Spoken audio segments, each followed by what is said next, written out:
Market तो बहुत बढ़ चुका है और कितना ही बढ़ेगा, क्यों ना मैं अब यहां पे शॉर्ट कर दूं। ये एक ऐसा क्वेश्चन है जो सभी के दिमाग में है और काफी लोग तो ऑलरेडी कर चुके हैं। यहां पे क्या हमें शॉर्ट कर देना चाहिए या मार्केट में वेट करना चाहिए, डिटेल में डिस्कस करेंगे आज के इस एपिसोड में। वीडियो को लाइक कर दीजिएगा। चलिए शुरू करते हैं।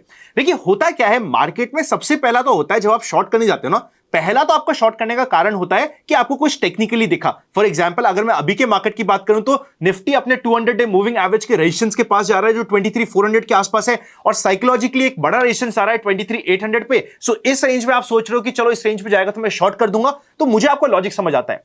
दूसरा होता है मार्केट को शॉर्ट करना क्योंकि मैं परेशान हूं, मैं रिवेंज ले रहा हूं, मुझे डर लग रहा है और मुझे लग रहा है कि मैं तो शॉर्ट करूंगा और कितना ही बढ़ जाएगा, मुझे ऑलरेडी लॉस हो चुका था।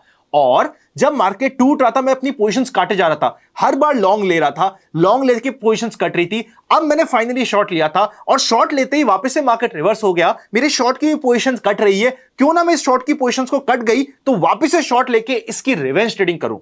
आप कौन से कारण से कर रहे हो शॉर्ट, वो डिफाइन करेगा कि आपको शॉर्ट करना चाहिए या फिर नहीं।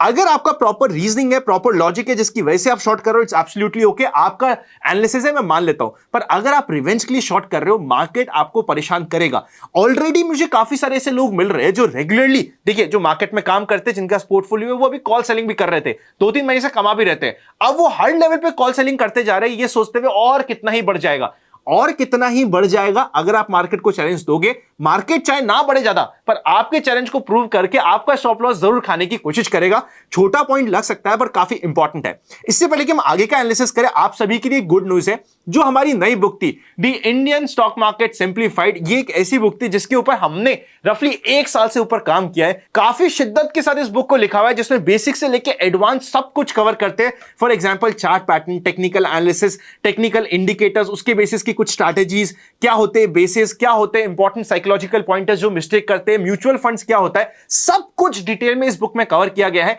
अगर आपने अभी तक इस बुक को बाय नहीं किया है तो लिंक आपको डिस्क्रिप्शन और पिन कमेंट में मिल जाएगा।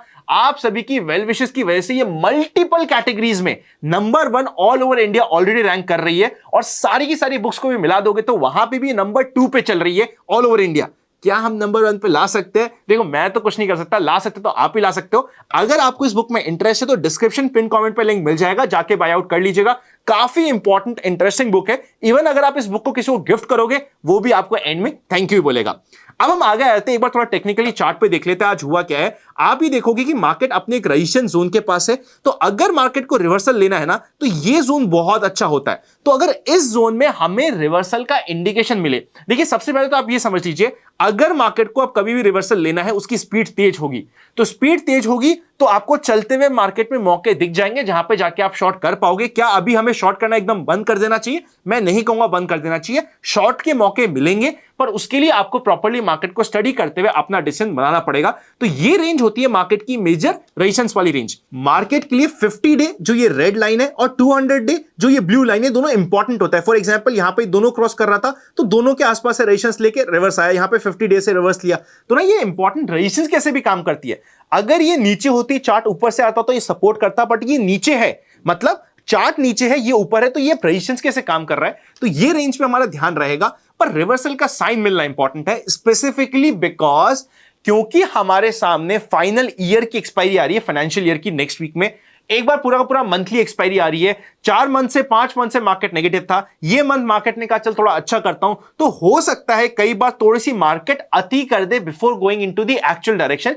इसीलिए मार्केट के सिग्नल से पहले हो सकता है आपको सिग्नल देने में 200 पॉइंट टूट जाए। फॉर एग्जांपल आपने बोला कि मैं शॉर्ट करूंगा जब 23,000 के नीचे जाएगा, तो हो सकता है आपको 200-300 पॉइंट का यहां पे मार्जिन रखना पड़े, पर ये मार्जिन आपको मल्टीपल स्टॉप लॉस लेने से बचाएगा और आपको मदद ही करेगा। इन दी सेम वे अगर मैं बैंक निफ्टी की बात करूं तो बैंक निफ्टी अपने साइकोलॉजिकल रेजिस्टेंस के पास है, पर क्योंकि हमारे सामने नेक्स्ट मंथ एक्सपायरी है, देखो अगर next monthly expiry next week में नहीं हो रही थी तब तो मैं यहां पे खुद ही इमीडिएटली यहां पे ट्राई कर लेता शॉर्ट, क्योंकि एक रेजिस्टेंस है, मार्केट ओवरऑल ट्रेंड खराब है, एक बार ट्राई कर लेता।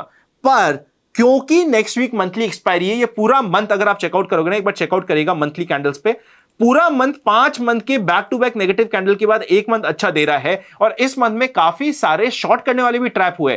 तो अगर इनको पूरा ट्रैप करना हुआ ना तो मार्केट बोलेगा ले यार चल पूरा ही ट्रैप करके खत्म करते हैं, ताकि इन शॉर्टर्स को जब मैं एक्चुअली नीचे जाने की कोशिश करूं उस समय हिम्मत ही ना हो।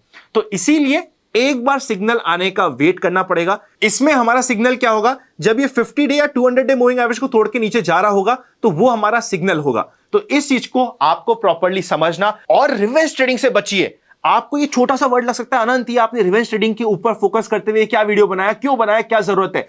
भैया जिनके पोर्टफोलियो में आज शॉर्ट हो रहे हैं ना, काफी लोग इसको कनेक्ट कर रहे होंगे। अगर आप भी कनेक्ट कर पा रहे हो कि रिवेंज ट्रेडिंग कितनी खराब होती है तो कमेंट जाके यस कर दीजिएगा, यस टाइप कर दीजिएगा, ताकि लोगों को भी पता चले कितने लोग अभी रिवेंज ट्रेडिंग में फंस रहे हैं। अगर आप फंसे भी हो तब भी टाइप कर दीजिएगा। होता क्या है, जब हमारा स्टॉप लॉस होता है ना, जब हम शॉर्ट कर रहे थे तो हम चाह रहे थे कि यार जो हमारा लॉन्ग का लॉस है वो सारा कवर हो जाए, और लॉन्ग करते हुए हमें लॉस लग रहा था।